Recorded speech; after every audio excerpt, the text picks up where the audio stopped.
आणि यानंतर आता थेट जाऊयात दिल्लीमध्ये। दिल्लीमधून पावसासंदर्भातली बातमी समोर येते। संततधार पावसामुळे राजधानी दिल्ली अक्षरशः जलमय झाली आहे। या मुसळधार पावसामुळे कार अक्षरशः पाण्यात बुडाल्याचा एक व्हिडिओ समोर आलाय आणि दिल्लीतल्या अनेक रस्त्यांना अक्षरशः नद्यांचं स्वरूप आलंय। अनेक भागांमध्ये पावसामुळे जनजीवन सुद्धा विस्कळीत झालंय। आपण पाहू शकतो या दृश्यांच्या माध्यमातून मोठ्या प्रमाणात दिल्लीमध्ये पाऊस झालेला आहे आणि त्याचाच हा परिणाम सध्या पाहायला मिळतोय। खरं तर गेल्या काही दिवसांपासून दिल्लीमध्ये दुष्काळाची परिस्थिती होती, पाणी मिळत नव्हतं आणि आता मात्र पाऊस एवढा आलाय की अक्षरशः ही कार या पाण्यात बुडाल्याचं आपल्याला दिसतंय आणि त्यातनं आपल्याला या पावसाचा अंदाज येऊ शकतोय।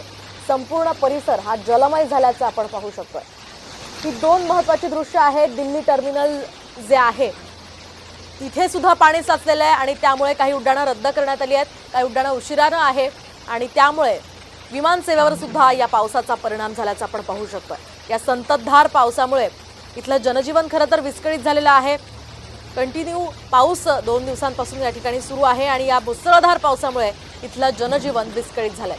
दिल्ली ही जलमय झालेली आहे आणि त्यामुळे वाहनांची ही अवस्था आपण सध्या पाहू शकतोय। कुठे झाडं कोसळण्याच्या घटना घडलेल्या आहेत, कुठे या प्रकारच्या वाहनांवर असे पोल कोसळलेले आहेत, तर कुठे रस्त्यांवर अक्षरशः हे पाणी साचलेलं आहे। त्यामुळे तळ्याचं स्वरूप या रस्त्याला आलेलं आहे आणि त्या पाण्यातनं वाट काढताना वाहन चालकांना मोठी कसरत करावी लागते।